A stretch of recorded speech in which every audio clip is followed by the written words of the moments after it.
Your concerns are of a nature that are not well recognized in our nation. Not yet.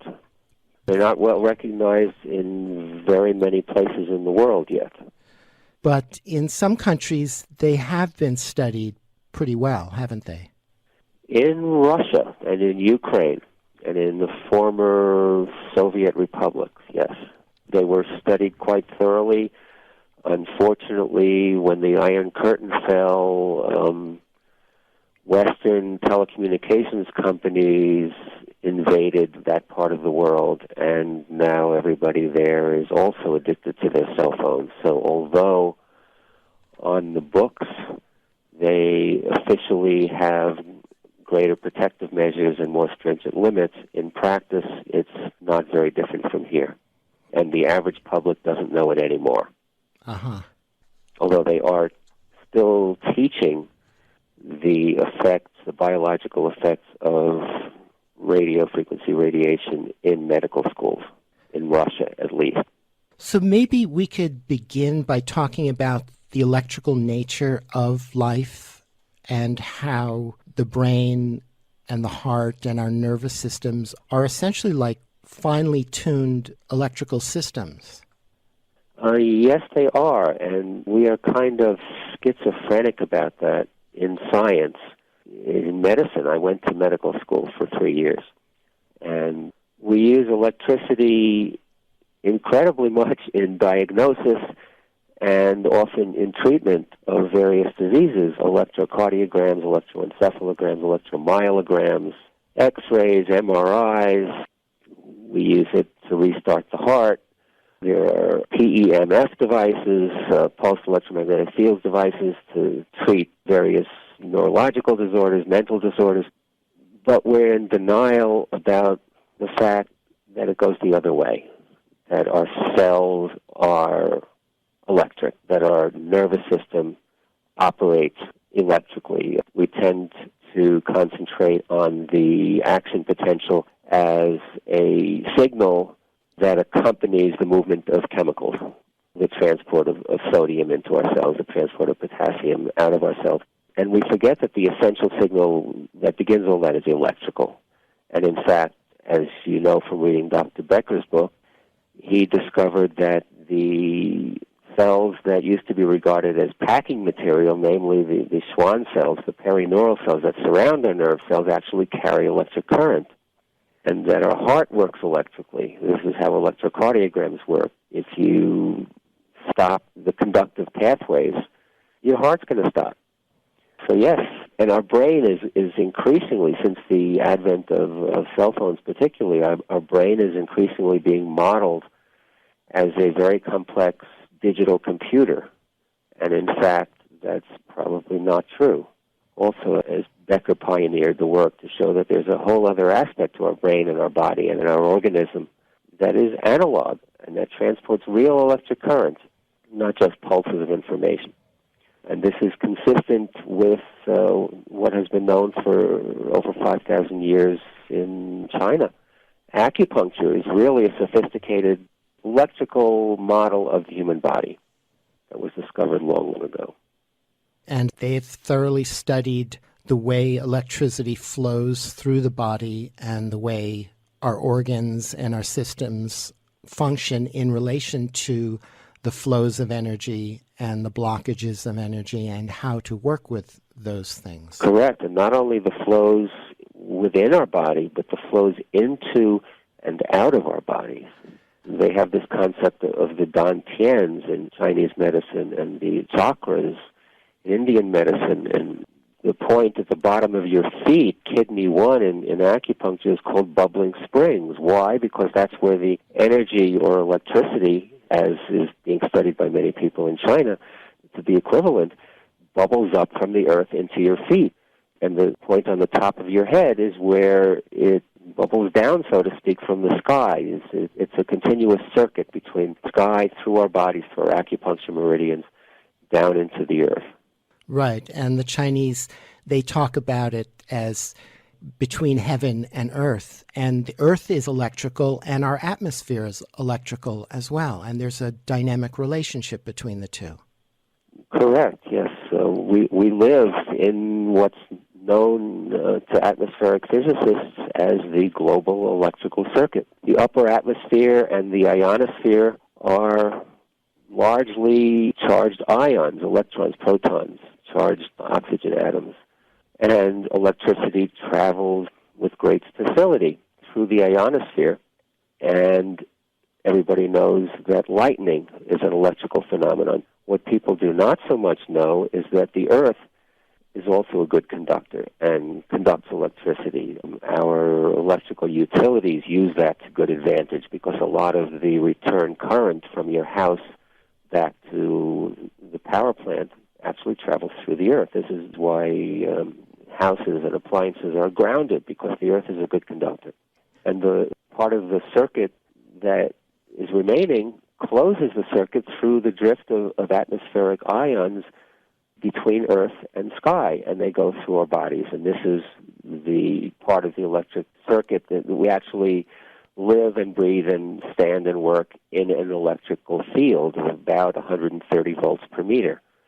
This is what travels from sky to Earth via atmospheric ions through the top of our head, through our acupuncture meridians, and down into the Earth. And all life exists in a very similar way, from animals and insects to plant life as well. Everything is completely dependent on it.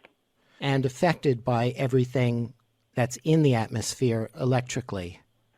This is what's very important, and this is why I wrote my book. This is what our society is in denial about, and has been in denial about for a very long time, resulting in the fact that we are broadcasting electricity now freely through the air without a thought as to what it's doing to us and what it's doing to our environment. And I'm talking specifically now about wireless technology, cell phones and the like. Mm-hmm. And throughout this book of yours, you share documented research and studies that demonstrate the actual effects of various forms of electrical technology on our physical health. And before we get into that stuff, I thought we could maybe explain the difference between some of these different technologies, how they're related in the electromagnetic frequency spectrum. You're talking historically or what exists today? I guess it's all of a piece. My book starts back in the 1700s. Well, let's explore some of the history of it. Electricity was originally thought of as a property of life, back as far as Isaac Newton. And it was used originally in medicine for almost 2 centuries before we started using it intensively for lighting our houses and powering our machines. It was used as a panacea to treat many forms of diseases: deafness, blindness, paralysis, arthritis. You name it, people tried to cure it with electricity. That was called electrotherapy, with success in many cases. In the year 1800, an Italian physicist named Alessandro Volta came along and invented the electric battery. And he made a momentous pronouncement that electricity, in fact, doesn't have anything to do with biology. And there was a heated debate between him and his countryman Galvani as to who was correct. Was electricity simply an aspect of life that we have figured out how to make use of, or was it irrelevant and extraneous to life? And the view that it was extraneous to life won out, and we began to use electricity for things like electric lights. Telegraph wires came first, actually. In the beginning, all we had was direct current, at first from friction machines producing static electricity. And then the electric battery was discovered, and it was still direct current, only flowed in one direction, from the positive to the negative pole. When alternating current was eventually discovered, so you have electrons oscillating in a wire back and forth many times a second. What we have in our house wires nowadays, here in the U.S. and in Canada, it vibrates back and forth 60 times a second. It's called 60 hertz or 60 cycle electricity. In Europe, it's 50 cycle. Then you can oscillate that much faster.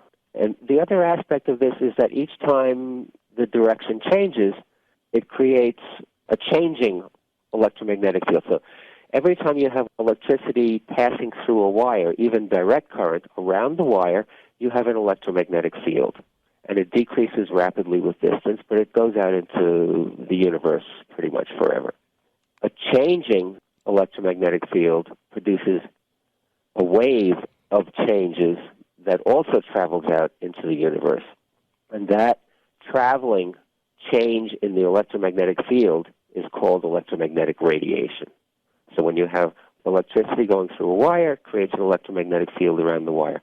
When the electricity changes, for example, when it goes back and forth, alternating current changes direction, the changes in the field radiates through space forever and is called electromagnetic radiation.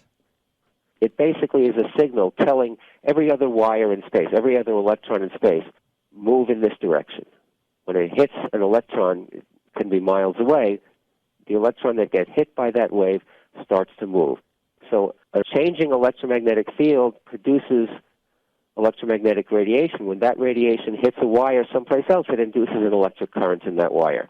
If it hits your body, it induces electric currents in the wires in your body. What are the wires in your body? They're your nerves, they're your blood vessels, they're your acupuncture meridians. So every time you get hit by either natural or artificial electromagnetic radiation, it induces electric currents to flow in your body.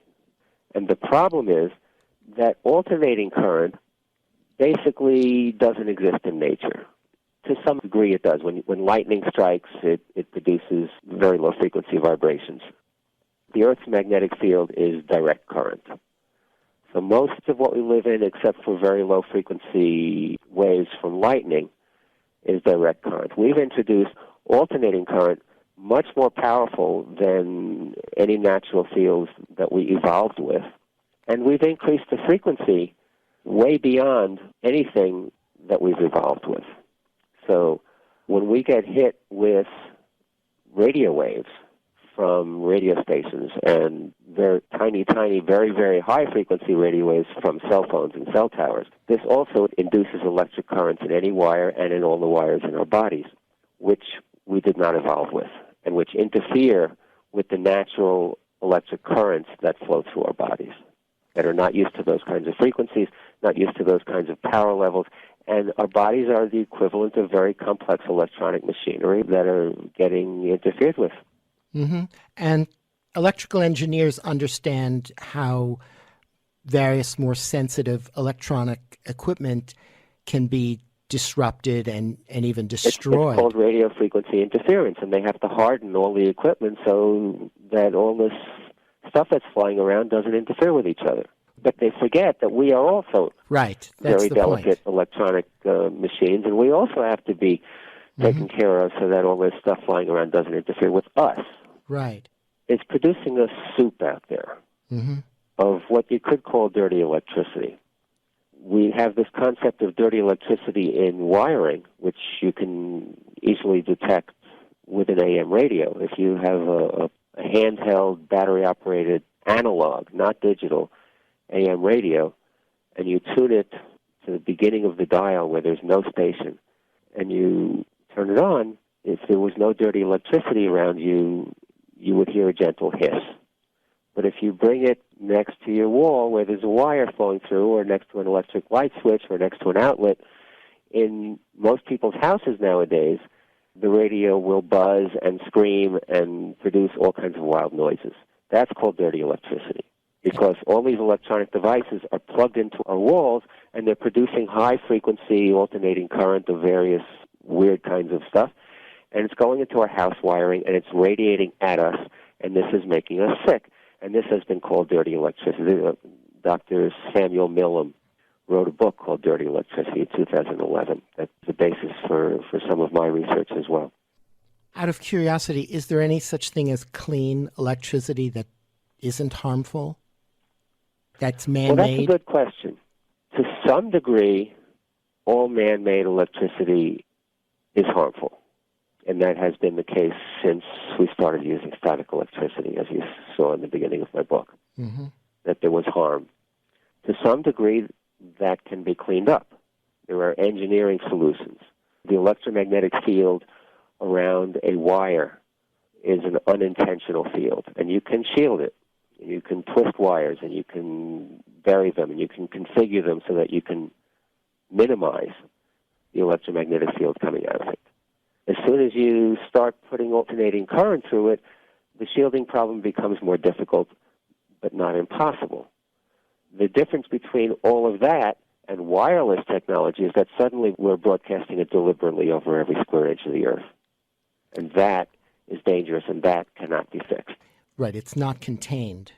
That's right, it's no longer contained. So using the analogy of a fire, contained within the fireplace, it's very useful, but if it gets out, it can destroy everything. Well, we make the analogy to a microwave oven. As long as the microwave oven is shielded and the door is shut, it's useful. You can put food in it, it'll cook it. You don't want the door open while you're cooking your food, because then it'll cook you. What a cell phone is a small microwave oven with the door open. It's an uncontained source of microwave radiation that you're putting next to your head. So let's get into the effects, and let's start by talking about the historical connections between the rollout of each new level of electrical technology and the illnesses that erupted at the same time. Okay. The first technology that was actually harnessed for uses outside of medicine was telegraphy, telegraph wires. And it was harnessed very quickly and in a very big way. Like millions of miles of telegraph wires were strung around the earth starting in the 1840s, 1850s, 60s, 70s. Submarine cables were laid. It went worldwide. And a new disease was started to be reported in the medical literature that they called neurasthenia. Now, we call that nowadays anxiety disorder, but from the time it was first described, which was in the 1860s, until about the turn of the 20th century, it was considered a physical disease, not a psychological disease as we think of it today. And they searched and searched and searched and searched for a cause. And it affected enormous numbers of people throughout the Western world, and it seemed to follow the courses of the telegraph wires, that whenever telegraph wires were laid, all of a sudden, in that part of the world, people would come down with neurasthenia. I make the case that this is due to exposure to electromagnetic fields. In 1889, alternating current essentially was harnessed. It was invented by Nikola Tesla, and his patents were adopted by Westinghouse, and all of a sudden we could transmit electricity long distances with little loss of power. And this was harnessed extremely rapidly, so rapidly that we went from virtually zero use of alternating current to intense use of alternating current in 1 year, and the year was 1889. 1889 was the year of the first great modern influenza epidemic, and this went worldwide, and it lasted 4 years, and it killed a couple million people. Not as intense as the 1918 epidemic.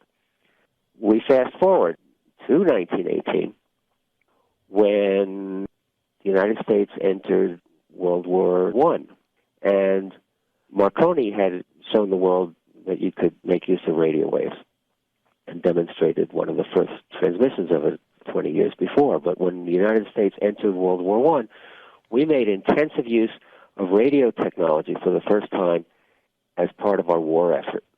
And after World War I is when the development of commercial radio began.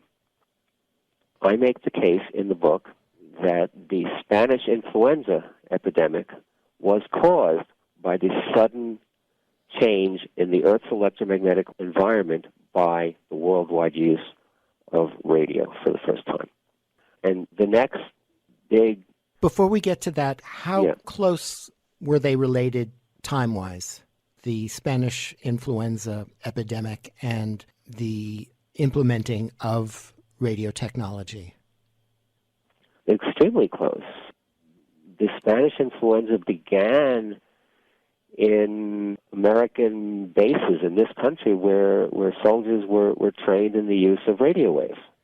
And the installation of the most powerful alternator, 50,000-watt alternator in New Jersey, by the United States for use in communicating overseas occurred in September of 2018, which is exactly when the Spanish influenza epidemic became so deadly. Okay. I just wanted to clarify that. Yeah. Continue with the historical progression. 1957 and 58 was the erection of incredibly powerful civil defense radar stations, again, by the United States, from coast to coast and throughout Canada and Alaska and into the oceans and on airplanes. And that also coincided with the next epidemic of influenza. In 1968 was the first launch of military satellites, and in fact, pretty much the first launch of satellites, period. There was Sputnik, there was a few isolated satellites. In 1968, in one fell swoop, we doubled the number of satellites in the sky, and that coincided with the Hong Kong flu of 1968. Now, people will be resistant to the idea that influenza is not an infectious disease, but this is why I spend 2 whole chapters on it in my book. Even back in the deadliest epidemic, practically, that has ever occurred in history, which is the 1918 Spanish influenza, there were heroic efforts to try to demonstrate the infectious nature of this disease. Doctors in various universities recruited hundreds of healthy people and brought them to the bedside of the sickest influenza patients and tried to infect them by collecting secretions and mucus and throat swabbings from very sick people, and had healthy people swallow it, put it in their eyes, put it up their nose, inject people with sick people's blood. They were totally unable to infect a single healthy person with influenza from sick people during the deadliest epidemic this world has ever known. The same thing was tried in horses.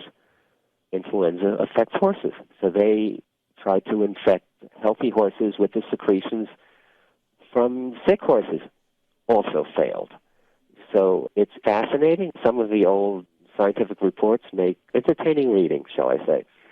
But the existence of an influenza virus is well established, but the relationship between the virus and the disease is actually in question. And the relationship between influenza and electricity is very strong. Mm-hmm. And that brings us up to today. Okay. Then there's the wireless revolution. Right.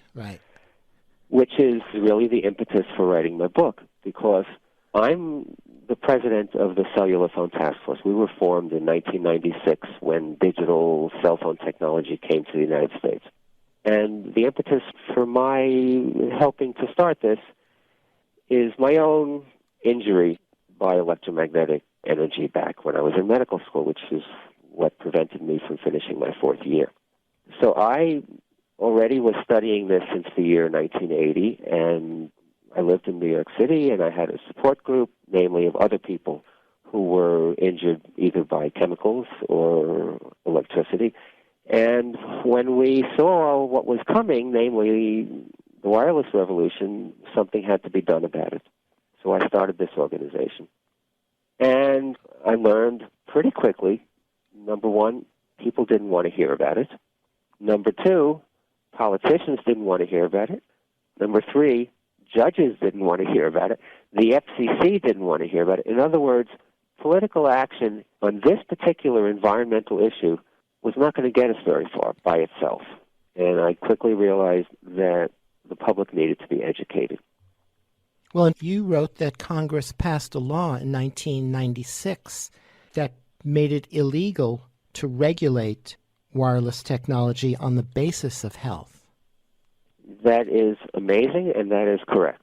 Yes, the Telecommunications Act of 1996 actually says that states and cities may not regulate wireless technology on the basis of health, that this is completely up to the FCC, and if the FCC permits it, it has to be permitted by your city and your state.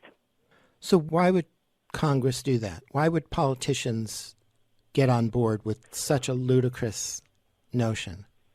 Well, actually, it almost wasn't that way. This was due to the machinations of the telecommunications industry.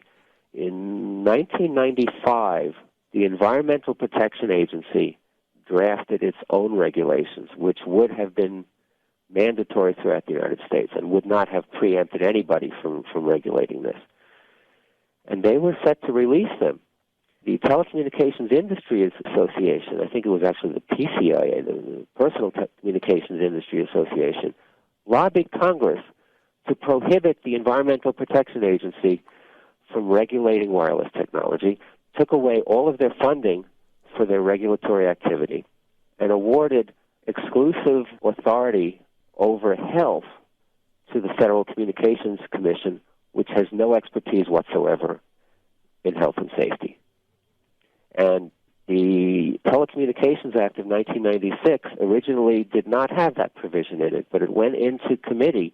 I think it was a House Commerce Committee back in June or July of 1995, and when it came out of committee, it had this little sentence in there: no state or local government or instrumentality thereof may regulate the environmental effects of radio frequency radiation to the effect that it complies with the Federal Communications Commission's regulations. And it doesn't even say health. It says environmental effects.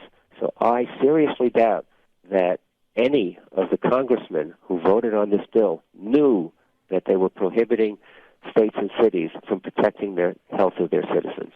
But it passed, and President Clinton signed it, and this has been a stumbling block for people all over the country since 1996, not only from stopping cell towers from appearing everywhere, but even from going to their city councils and talking about health. Because if you talk about health, the next sentence of the Telecommunications Act says that the telecommunication company can sue the city. So everybody has been silenced. Scientists have been silenced. There have been thousands of studies saying this stuff is harmful. But even if you are a scientist, you can't go to your city council and say, hey, this is harmful, don't put it up. You can't even talk about it. So is there much hope for changing that legislation? Well, I think not until the public is educated. I think judges will not stick their necks out at this point. Everybody's on their cell phones. Everybody's addicted to the technology. This is the multi-trillion-dollar industry. It's probably the wealthiest industry in the world. No judge is going to stand up against this industry until the public is on their side. No legislator is going to stand up to the industry until the public is on their side. It all has to happen together. So the public has to demand it. Correct. The public not only has to demand it, but the public has to realize what they're doing to themselves. The public has to realize, and I have a chapter on cancer, I have a chapter on diabetes, I have a chapter on heart disease. The public has to wake up to the fact that most of the cancer, diabetes, and heart disease that we have in our world is being caused by wireless technology, and specifically by your cell phone. Okay, and that was where I wanted to go next. And the mechanism or how this electrical technology causes these diseases. Okay. First is the fact that it does. And this was discovered by, as I mentioned him before, Dr. Samuel Millam, retired from the Washington State Department of Health. He wrote his little booklet called Dirty Electricity back in 2011. And these amazing charts were in his book from the 1930s and 1940s when President Roosevelt's rural electrification program was going on. So there were charts from 1930, there were charts from 1940, that as soon as a state was electrified, the rates of rural cancer, diabetes, and heart disease quintupled. All of a sudden, the areas that had been electrified had 5 times as much of these diseases as areas that were not electrified. This was shocking, and also people didn't want to hear it. I took his work back to about the year 1800, and I found not only that what he said was true, but it has been true for a long, long time, that before we encircled the Earth with millions of miles of telegraph wires, there was basically no such thing as diabetes. It was an extremely rare disease. If you were a doctor, you were lucky if you saw 2 cases in your whole lifetime. Even doctors who wrote books about it didn't see more than 2 cases in their lifetime, 1 or 2 cases. Cancer was a very uncommon disease. Heart disease did not exist except in old people and in infants because of congenital disorders. This was true up till about the 1850s. In the 1850s and 1860s, all of a sudden, wherever electricity came, you started to see a rise in these 3 diseases specifically. And this has continued up till today, and I have correlated it with each advance in electrical technology. And the explanation has to do with what goes on in our cells, and in fact in the powerhouses in our cells where we metabolize our food. That's called the mitochondria. The last step in metabolism is the electron transport system in the mitochondria, where the electrons from our food get combined with the oxygen that we breathe, and we essentially burn our food and produce energy. Electron transport is subject to interference by electromagnetic fields. Which sounds very obvious. Yeah. And what happens when you interfere with electron transport? You can no longer efficiently metabolize sugars, so they back up into your bloodstream, and you get diabetes. What happens when you can no longer efficiently metabolize fats? That backs up into your bloodstream, fats get deposited into arteries, and you get heart disease. The flip side of it is you're not making good use of the oxygen that you breathe. So all your cells are, to some degree, oxygen starved. And cancer thrives in an anaerobic environment, anaerobic metabolism. In fact, how cancer is usually diagnosed nowadays is because cancer cells use enormous amounts of glucose in anaerobic glycolysis. That's how cancer is diagnosed. You take a picture of the body, and the areas that show up as having high radio-labeled glucose are the areas where you look for cancer.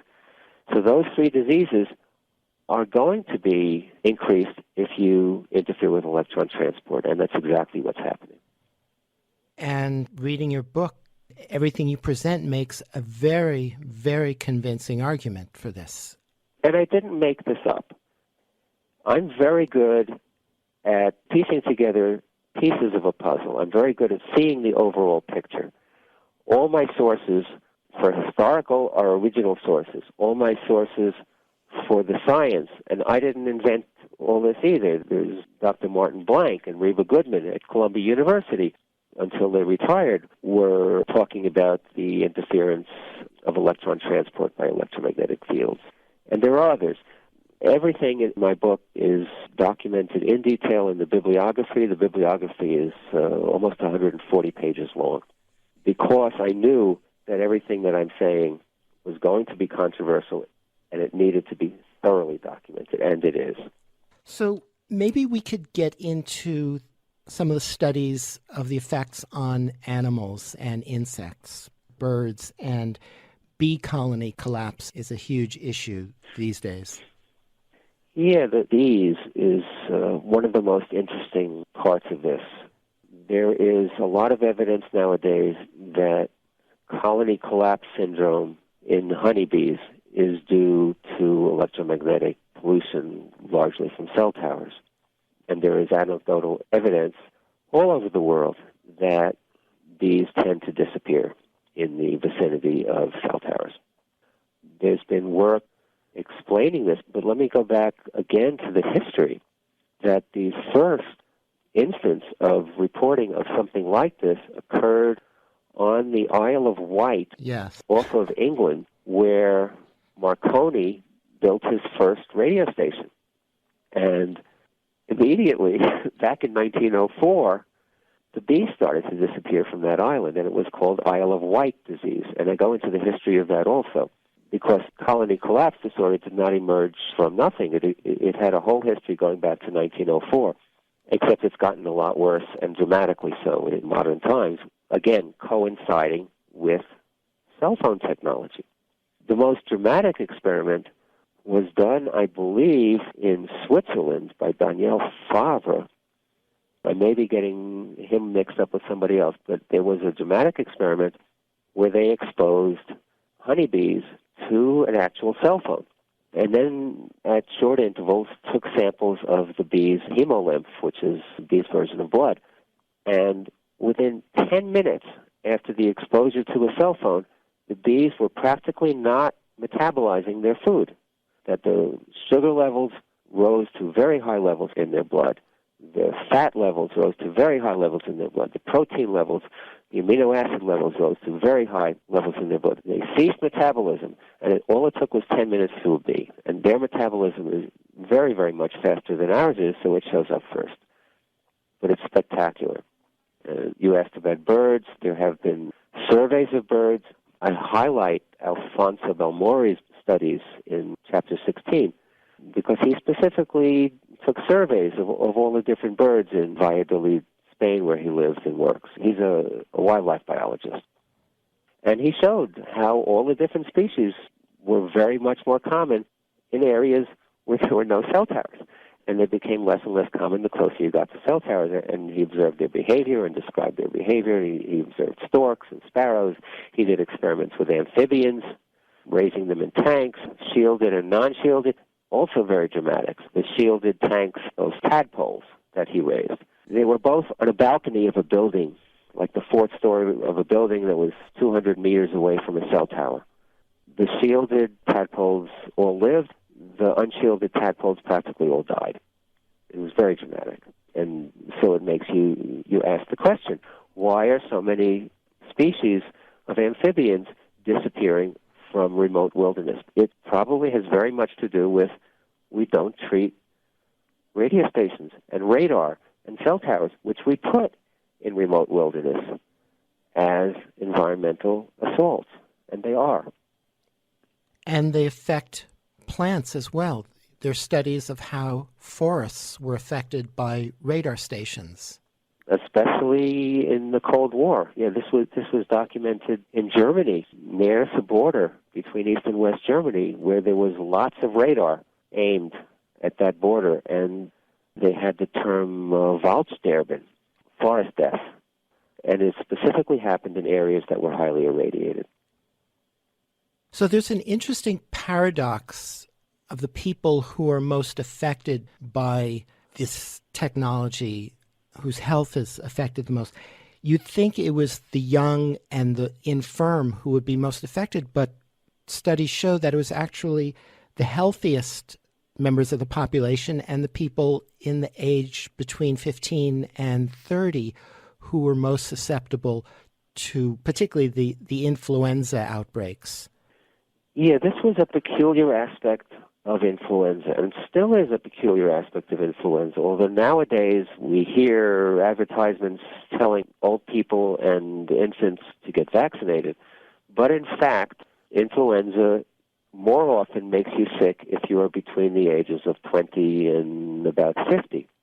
And the stronger you are and the healthier you are, the more likely you are to get influenza. And this was very dramatic in the 1918 flu epidemic, so much so that doctors started to worry that their advice to their patients to stay healthy and to be fit and strong was actually killing them because it was the strongest, healthiest people that were getting influenza and dying of it.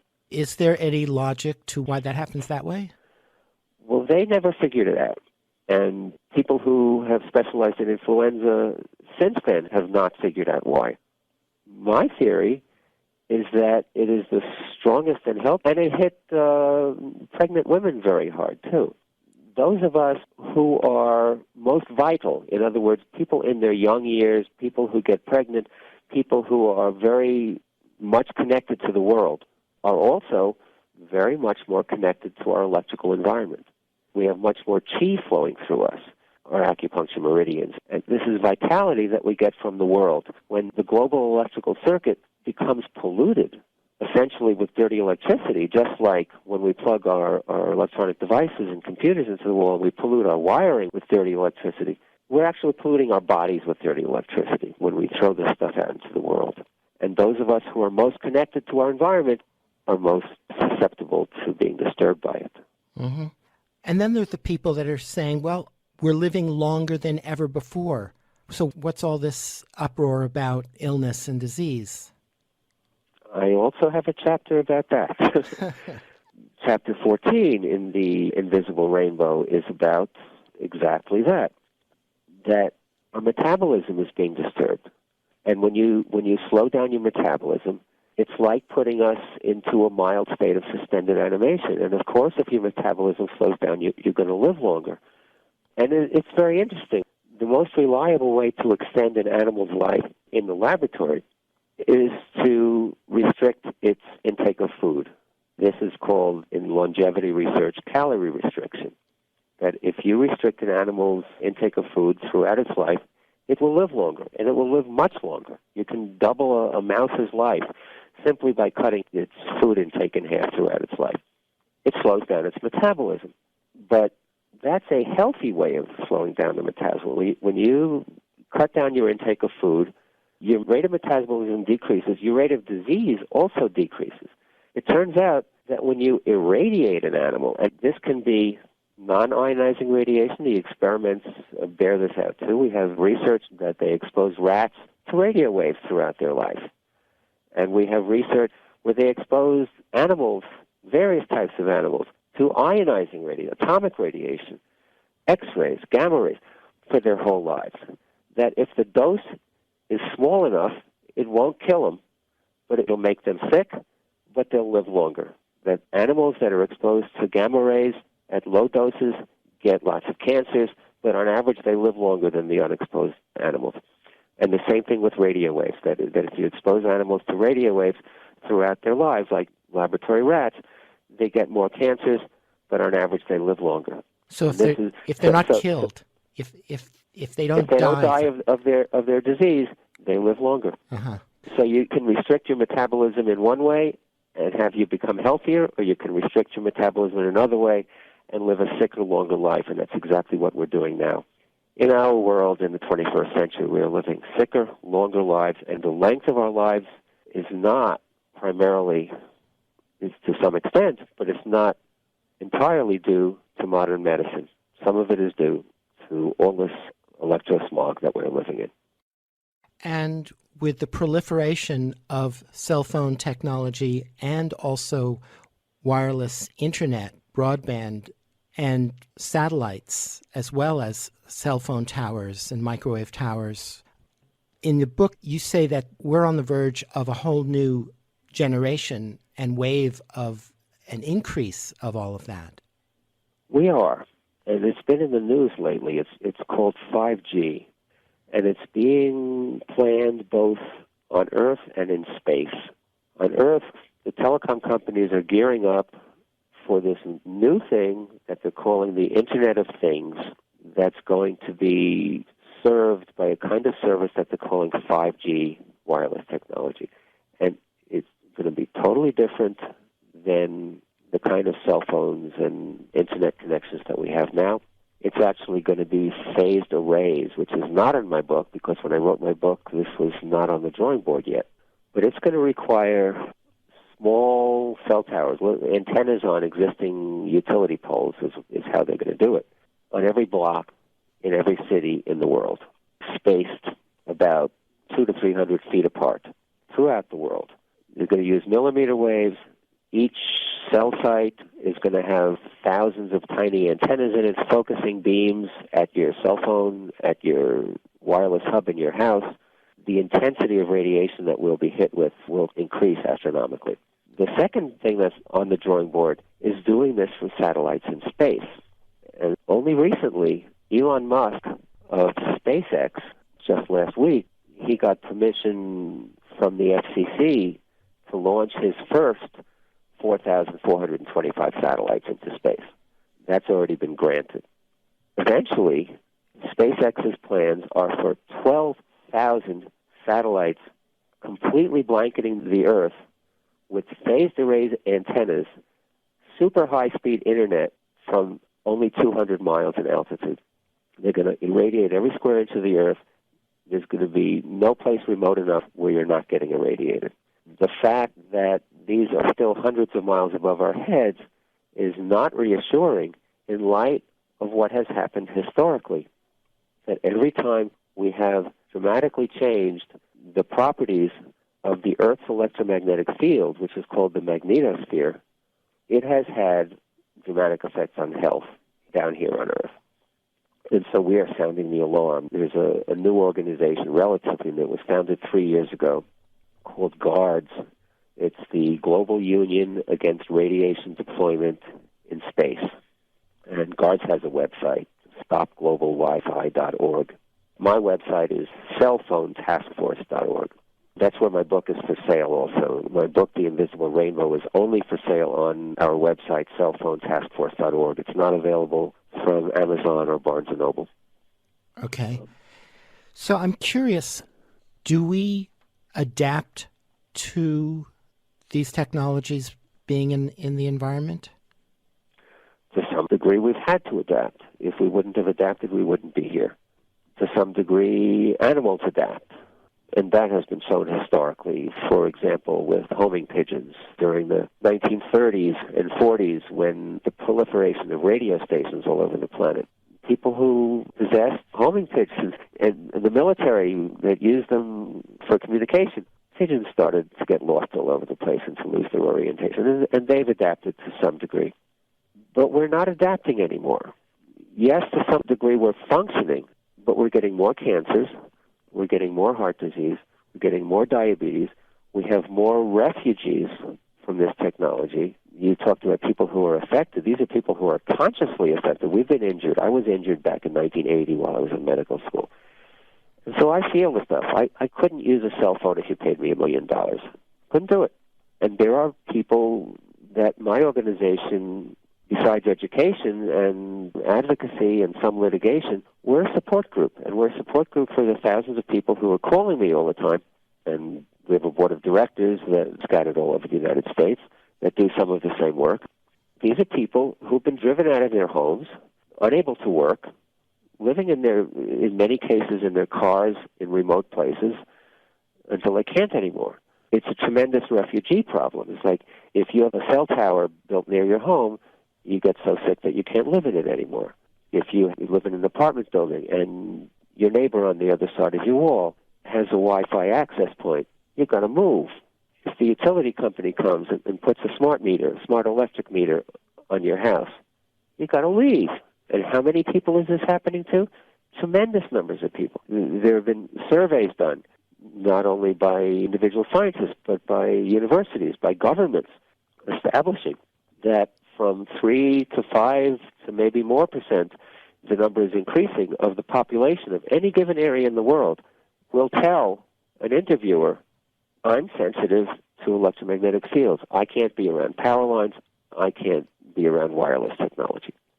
Now, if you extrapolate that to the whole world and you make adjustments to the fact that maybe half the world doesn't even have access to internet yet, as a conservative number, still, 100 million people out there have had their lives disrupted by electromagnetic radiation.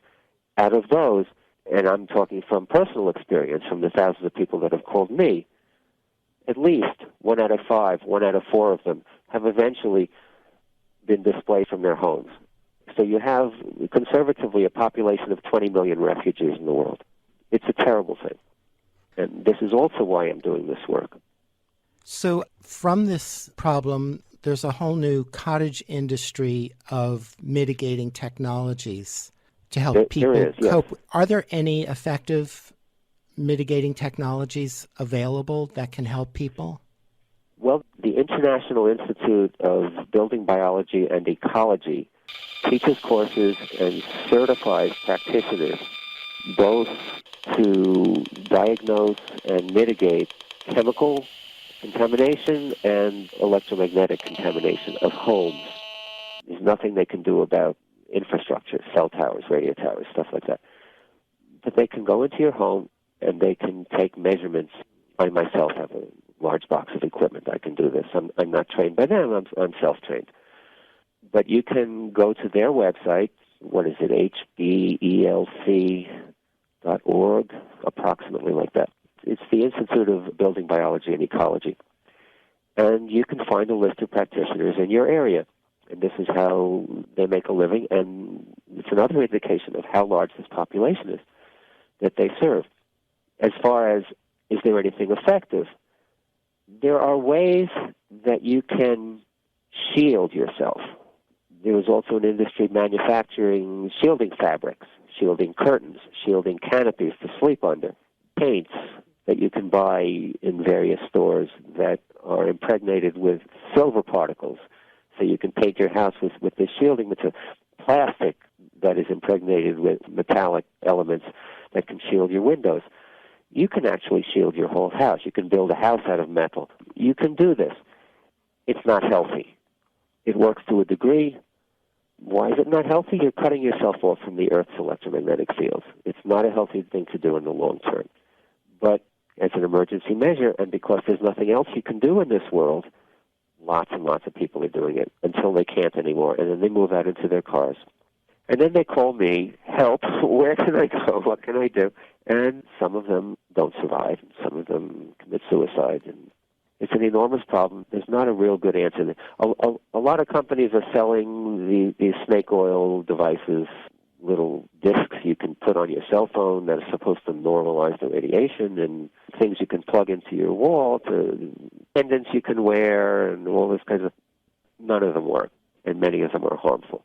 A lot of them put out what they call a Schumann resonance field of 8 hertz, which is supposed to duplicate the resonant frequency of the Earth. It's just more radiation. It's harmful. It doesn't work. So then there's really not much hope for... But the hope is we've got to stop it. Right. This is a threat. This is political activism. It's political activism. It's a planetary emergency. It's a threat to life on this Earth. In my opinion, it's a more immediate threat than global warming. Because global warming is going to kill us eventually if we don't do something about it. This is going to kill us in a couple of years if we permit 5G to come from space. And there's no way to really effectively and healthfully stop it or block it. Go live underground. we shouldn't have to live this way. And most people are oblivious. And that's why I'm on the radio. That's why I'm consenting to give interviews. That's why I wrote my book. That's why I helped organize GUARDS and founded the Cellular Phone Task Force in 1996. And it has to be done.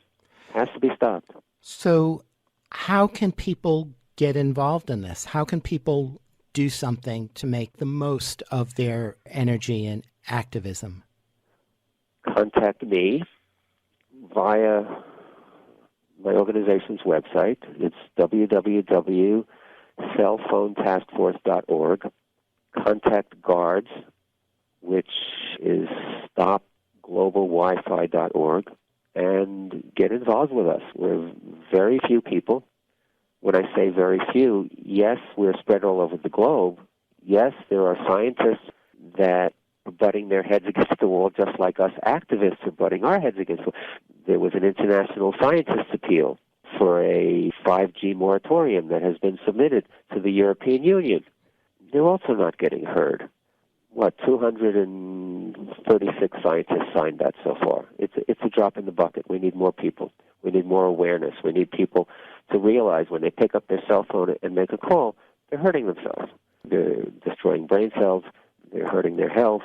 It's interfering with their sleep. This is why so many people need sleeping medications and anti-anxiety and antidepressants. First thing is awareness. Second thing, get rid of your cell phone. Third thing, call us up. Contact me, contact GUARDS. Buy my book. It's The Invisible Rainbow, A History of Electricity and Life. It's for sale on my organization's website, on a few other websites, But, yeah, go to www.cellphonetaskforce.org, and you can buy my book there. Well, this is a very disturbing and harrowing issue. If we get rid of wireless technology, remember how the world used to be in 1995. And I'll leave your audience with that. It's like we can be so much more alive. Our bodies can be so much more healthy. This is how long we've had cell phones. Okay. Most of us. Okay, so you're talking about we can stop using cell phones. We can at least get that level of relief. Not just stop using them, you have to throw it away. Because as long as you have it, you are perpetuating the infrastructure. Right. You're paying for your cell phone. The telecommunications company is required by law to serve you. Mm-hmm. That means all these cell towers, that means 5G, that means all these satellites. Yep. And this is the largest industry on the planet at this point. It's the largest industry on the planet, and it's the largest cause of disease. Mm-hmm. And people counter with, we're not going to get rid of cell phones. That's not going to happen. And I have to tell them, well, do you want the world to continue? Do you want to put an end to life? How much do you value life on Earth? You have to make a choice. Mm-hmm. Yep. That clarifies the issue very well. And that's a great note to end on. Thank you so much for all your work and for your time today. Thank you, Tonio. It's been a very interesting conversation, and it's a fascinating book. I expect it to be reviewed in a environmental history journal shortly.